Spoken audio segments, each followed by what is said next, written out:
ಪೂಜ್ಯಾಯ ರಾಘವೇಂದ್ರಾಯ ಸತ್ಯಧರ್ಮರತಾಯ ಚ ಭಜತಾಂ ಕಲ್ಪವೃಕ್ಷಾಯ ನಮತಾಂ ಕಾಮಧೇನವೇ ಧ್ರುವಾದಿಧ್ವಾಂತರವಯೇ ವೈಷ್ಣವೇಂದೀವರೇಂದವೇ ಶ್ರೀ ರಾಘವೇಂದ್ರ ಗುರವೇ ನಮೋ ಅತ್ಯಂತ ದಯಾಲವೇ.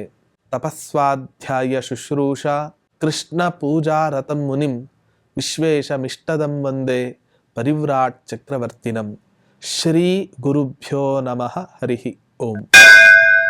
ರಾಘವೇಂದ್ರ ತೀರ್ಥರ ಸಹಸ್ರ ನಾಮ ಚಿಂತನಾ ಯಜ್ಞದಲ್ಲಿ ಇವತ್ತಿನ ದಿನ ಇನ್ನೊಂದು ರಾಘವೇಂದ್ರ ತೀರ್ಥರ ಒಂದು ಔದಾರ್ಯ ಎಷ್ಟಿದೆ ಅನ್ನೋದನ್ನ ತಿಳಿಸ್ತಕ್ಕಂತಹ ಒಂದು ನಾಮ ಓಂ ದೀಪ್ತಮೂರ್ತಿಮತೇ ನಮಃ. ನಮ್ದು ನಿಮ್ದು ಎಲ್ಲ ಶರೀರ ಮೂರ್ತಿ ಮತ್ತೆ ಅಲ್ಲ, ಇನ್ನು ದೀಪ್ತ ಮೂರ್ತಿ ಹೇಗ್ತಾನೆ ಆಗ್ಲಿಕ್ಕೆ ಸಾಧ್ಯ? ನಮ್ದೆಲ್ಲ ಕೈ ಸರಿ ಇದ್ರೆ ಕಾಲ್ ಸರಿ ಇರಲ್ಲ.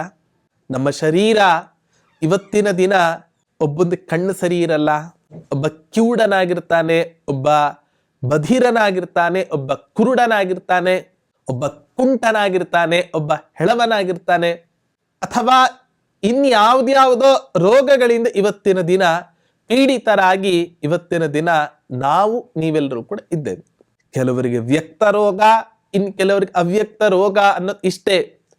ನಿರೋಗಿಯಾದ ಅರ್ಥಾತ್ ರೋಗರಹಿತನಾದ ಒಬ್ಬ ಪುರುಷ ಈ ಪ್ರಪಂಚದಲ್ಲಿ ಯಾರೂ ಕೂಡ ಇಲ್ಲ ಅನ್ನೋದನ್ನ ನಾವು ಅರ್ಥ ಮಾಡ್ಕೋಬೇಕು. ಅವರವರ ಪ್ರಾರಬ್ಧ ಕರ್ಮಕ್ಕನುಸಾರವಾಗಿ ಆ ಶರೀರವನ್ನು ಇವತ್ತಿನ ದಿನ ಪಡೆದುಕೊಳ್ಳೋದನ್ನು ನಾವು ಕೇಳ್ತೇವೆ. ಹಾಗಾಗಿ ನಮ್ಮ ಶರೀರದಲ್ಲಿ ಇಂಥ ಅವಲಕ್ಷಣಗಳೇ ತುಂಬಿಕೊಂಡಿದೆ. ಹಾಗಾದ್ರೆ ನಮ್ಮ ಶರೀರವೇ ಇವತ್ತಿನ ದಿನ ಮೂರ್ತಿ ಮತ್ತಲ್ಲ, ಇನ್ನೇನ್ ತಾನೇ ದೇವತಾ ಸಾನ್ನಿಧ್ಯ ಅಥವಾ ದೇವತೆಗಳಂಥ ವರ್ಚಸ್ಸು ಅಥವಾ ಉತ್ತಮವಾದ ಕಾಂತಿ ನಮ್ಮ ಈ ಮನುಷ್ಯ ದೇಹದಲ್ಲಿ ನಮಗೆ ಬರಲಿಕ್ಕೆ ಸಾಧ್ಯ? ಪ್ರತಿನಿತ್ಯ ದೇವತಾರ್ಚನೆಯನ್ನ ಮಾಡ್ತಕ್ಕಂಥ ಸಂದರ್ಭದಲ್ಲಿ ನಾವು ಹೇಳ್ತೇವೆ, ಮಾನುಷೋ ಗಂಧ ಆಯಾತಿ ದೇವ ತತ್ ಕ್ಷಮ್ಯತಾಂ ಪ್ರಭೋ. ಈ ದುರ್ಗಂಧ ಬರ್ತಾ ಇದೆ, ನನ್ನ ದೇಹದಿಂದ ಹೊರಹೊಮ್ಮುತ್ತಾ ಇದೆ, ಪರಮಾತ್ಮ ನನ್ನನ್ನ ಕ್ಷಮಿಸುವಂತ ಪ್ರಾರ್ಥನೆ ಮಾಡ್ತಾರೆ. ಹಾಗಾಗಿ ಇಷ್ಟೆಲ್ಲ ಅವಲಕ್ಷಣಗಳು ನಮ್ಮ ದೇಹದಲ್ಲಿ ಇದ್ದರೆ ರಾಘವೇಂದ್ರ ತೀರ್ಥರ ಒಂದು ಶರೀರ ಹೇಗಿದೆ ಅಂತ ಹೇಳಿದ್ರೆ ದೀಪ್ತ ಮೂರ್ತಿಮತ್ತಾಗಿದೆ ಅಂತೆ. ಅವರ ಶರೀರ ಮೂರ್ತಿಮತ್ತಾಗಿದೆ ಅಂತ. ಅದು ಹೇಗ್ ಮೂರ್ತಿಮತ್ತಾಗಿದೆ? ಪ್ರಹ್ಲಾದರಾಜರ ಅವತಾರ, ವ್ಯಾಸತೀರ್ಥರಾಗಿ ಅನೇಕ ಸೇವೆಗಳನ್ನ, ಪರಮಾತ್ಮನ ಸೇವೆಗಳನ್ನ ಮಾಡಿದ್ದಾರೆ.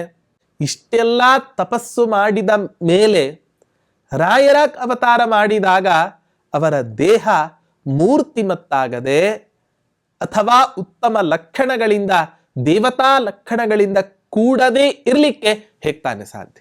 ನಾವೇ ಹೇಳ್ತೇವೆ, ಒಳ್ಳೆ ಮಗು ಹುಟ್ಟಿದೆ ಅಂತ ಹೇಳಿದ್ರೆ ಅವರ ಅಜ್ಜ ಮಾಡಿರೋ ತಪಸ್ಸು ಎಲ್ಲಿ ಹೋಗುತ್ತೆ? ಅವರ ಅಪ್ಪ ಅಮ್ಮ ಮಾಡಿರೋ ಪುಣ್ಯ ಎಲ್ಲಿಗೆ ಹೋಗುತ್ತೆ? ಅದಕ್ಕೋಸ್ಕರ ಉತ್ತಮ ಸಂತಾನ ಆಗಿದೆ ಅಂತ ನಾವು ಹೇಳ್ತೇವೆ. ಹೇಗೋ ಹಾಗೆ ಇವತ್ತಿನ ದಿನ ರಾಘವೇಂದ್ರ ತೀರ್ಥರು ತಮ್ಮ ಹಿಂದಿನ ಅನೇಕ ಅವತಾರಗಳಲ್ಲಿ ಪರಮಾತ್ಮನ ಅವಿಚ್ಛಿನ್ನವಾದ ಸೇವೆಯನ್ನ ನಿಷ್ಕಲ್ಮಶ ಮನಸ್ಸಿನಿಂದ ಮಾಡಿರುವ ಪರಿಣಾಮ ಇವತ್ತಿನ ದಿನ ರಾಘವೇಂದ್ರ ತೀರ್ಥರ ದೇಹ ಉತ್ತಮವಾದ ಕಾಂತಿಯಿಂದ ಹೊಳಿತಾ ಇದೆ. ರಾಯರ ದೇಹ ಬಿಡಿ, ರಾಯರ ಬೃಂದಾವನಕ್ಕೆ ಇವತ್ತಿನ ದಿನ ಪಂಚಾಮೃತ ಅಭಿಷೇಕವನ್ನ ಮಾಡ್ತಾ ಇರಬೇಕಾದ್ರೆ ನಮ್ಮ ದೃಷ್ಟಿ ಅಕ್ಕಪಕ್ಕ ಹರಿತಾ ಇದ್ರೂ ಕೂಡ ಅಭಿಷೇಕ, ಅಲಂಕಾರ, ಮಂಗಳಾರತಿ ಇವೇ ಮೊದಲಾದ ಕರ್ಮಗಳನ್ನ ರಾಯರ ಬೃಂದಾವನಕ್ಕೆ ಮಾಡ್ತಾ ಇದ್ರೇನೆ ಆ ಬೃಂದಾವನವೇ ಇವತ್ತಿನ ದಿನ ಅವರ ಮೃತ್ತಿಕೆ ಇರತಕ್ಕಂಥ ಬೃಂದಾವನದಲ್ಲೇ ಇಷ್ಟು ಕಾಂತಿ ಇದೆ ಅಂತ ಹೇಳಿದ್ರೆ ಸಾಕ್ಷಾತ್ತಾಗಿ ಇನ್ನು ರಾಘವೇಂದ್ರ ತೀರ್ಥರ ದೇಹದಲ್ಲಿ ಇನ್ನೆಷ್ಟು ಕಾಂತಿ ಇರಲಿಕ್ಕೆ ಸಾಧ್ಯ ಇಲ್ಲ.